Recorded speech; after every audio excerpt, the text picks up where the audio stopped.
Hey everyone, it's Armor Gaming. Welcome back to the channel and welcome to Monster Legends. Welcome to a monster analysis on Wormhole. I apologize for not making this video sooner, especially because this video could potentially help you out whether or not you want to actually gem for this monster, because for progressive events you do actually need to spend some gems. If you haven't seen my video on how progressive events work, I made a full step-by-step video, an entire guide that it took me several different recordings to make the video. I will link it in the description below so you can check that video out, okay? So watch that video if you want to get Wormhole. But with that being said, let's jump right into the analysis. So Wormhole, here, let me zoom in on his monster sheets. We have a life stat of 89,274, a power stat of 7975, and a speed stat of 644.6. Everyone say hello to the fastest monster in the game. That's right, no monster is faster than Wormhole. His life stat is right around the slightly above average mark, and his power stat, it's a unique power stat. No other monster has this power stat, however, it is the fourth lowest stat in the corrupted era. But with that being said, the speed stat is all that matters with this monster. Also, taking a look at his traits, he starts the game off with a stun immunity. He also has a freeze immunity at rank 1, so he's immune to 2 of the main control skills. Possession is still going to be an issue for you, and at rank 3 you actually get an area nanovirus, so you block the enemy monsters from applying positive effects. That is so awesome. Now, this doesn't work before the enemy's own status caster. Like, that would be pretty darn broken, right? Imagine if you have Wormhole and just by having him on the team, you block enemy status casters. You'd be able to fight a spec, and then she wouldn't be able to activate her status caster Pierce. That would be on a whole different level. But just to be clear, your status caster, your rank 3 area nanovirus, will not block the enemy's status caster, but it does block extra positive effects. So unless they're able to cleanse that nanovirus, they will be in trouble. In terms of relics, this monster can hold double trap. Personally, I'm not a fan of the double trap. Like, yeah, you can double Navilance's trap and everything, but man, if this monster would have had a revival essence, ooh, it could have put him on a whole different level. In terms of books, he's in Wicked Gaia, Villains, and Evil Legions. And alright, let's get into the attacks. So, I want you to keep in mind he's the fastest monster in the game. Alright, vulnerability detected, deals moderate nature damage to one enemy, applies poison to one enemy. It is a 35 damage, 0 cooldown skill, 30 stamina, that just does poison. We have swapping identities, deals moderate special damage, and applies sunburn. So, as you can see, you have spammable dots. You have poison, which reduces damage output by 20%, and it's just damage over time. And then you have sunburn, which reduces accuracy by 15%. So, choose your poison. We have Wicca's Claw, deals low nature damage to all enemies and poisons everyone. And then you have Dragar's Fang, which deals low special damage and sunburn everyone. Once again, do you want to poison everyone or do you want to reduce everyone's accuracy? So my personal choice is to go with the sunburn. Anytime you can reduce enemy accuracy, I would take that over reducing enemy damage output, because hey, that 15% could come in clutch. The enemy misses and then you're able to win the battle. Moving on, we have Moonshine, applies total blind, sunburn, and poison to one enemy. Why choose when you get the best of both worlds? You get the poison, the sunburn, and on top of that, you get a total blind that is minus 100% accuracy, so the enemy will miss.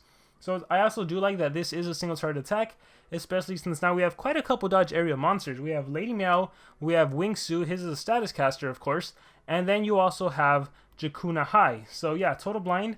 This, aside from dodge area monsters, obviously, the main enemy attacker, that total blind could really come in handy. Also, if the enemy monster is not dealing any damage because they're missing, their Unrelenting Assault won't activate. So definitely a great skill. Alright, we have Ricinus Oil, deals moderate nature damage to enemies, disables trait and applies blind to all enemies. This is the reason this monster is actually really good. This is the reason this monster is essentially a Tabora, right? Tabora could remove positive effects and trait disable in a single attack. Well, keep in mind, we're in a corrupted era where corrupted monsters get a talent, and for this specific monster, you want to use Dispelling Fist, right? With Dispelling Fist, you remove positive effects, so essentially Wormhole now has an AoE trait disable removing positive effects, which is incredible, and on top of that, it also blinds. So this is definitely a monster that you want to get if you want to go back to your Tabora mechanic, where you remove positive effects and trait disable.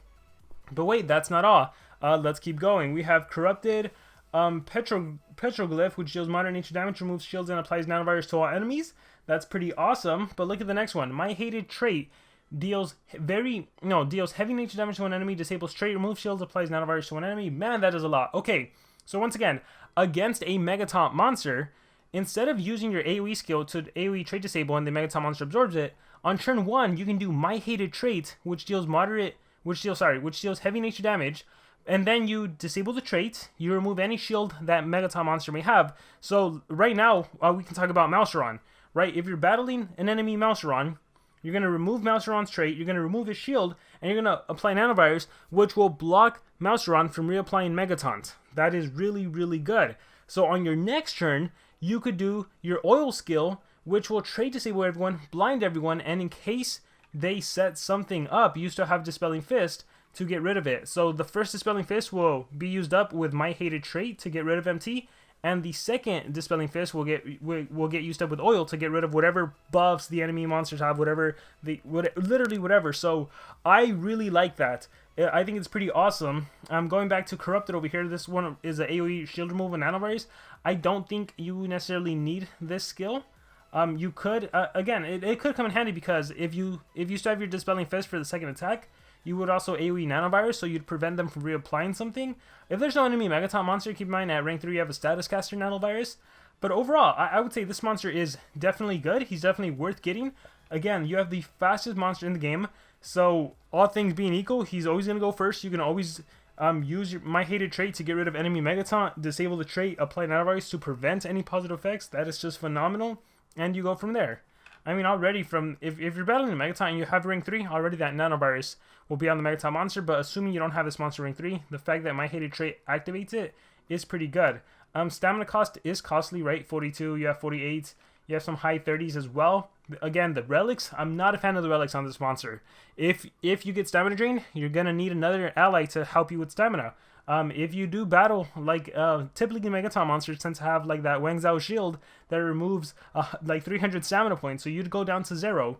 So you would need an ally to have a banner to recover stamina, Can of Atlantis, anything that recover your stamina.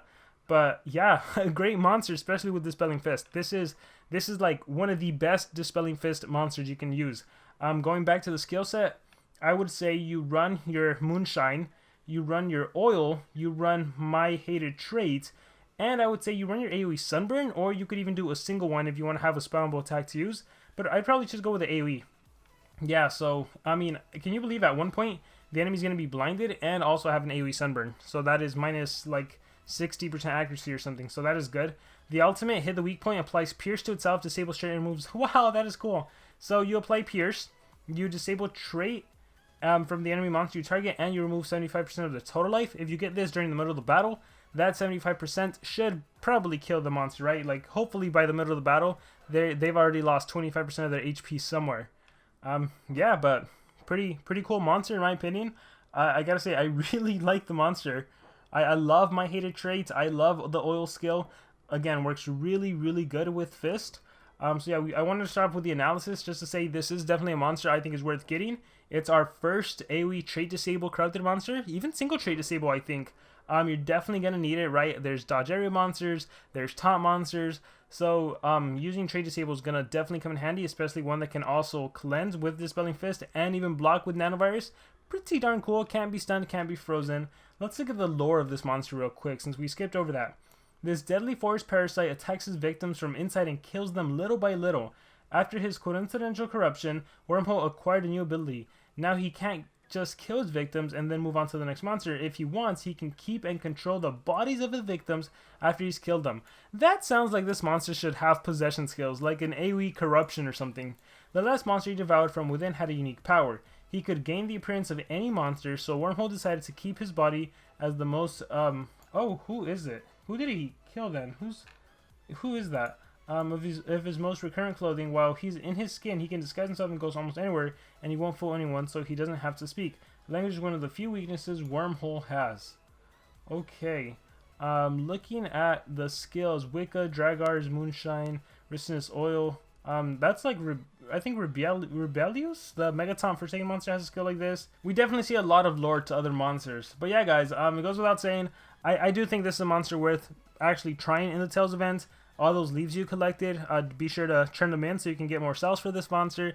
You definitely don't want to miss out on them. So, with that being said, guys, this is my analysis on Wormhole. I want to hear from you guys. Do you guys agree, disagree? What do you guys think about the monster overall? Any thoughts in the comments below. Thank you very much, and remember to subscribe.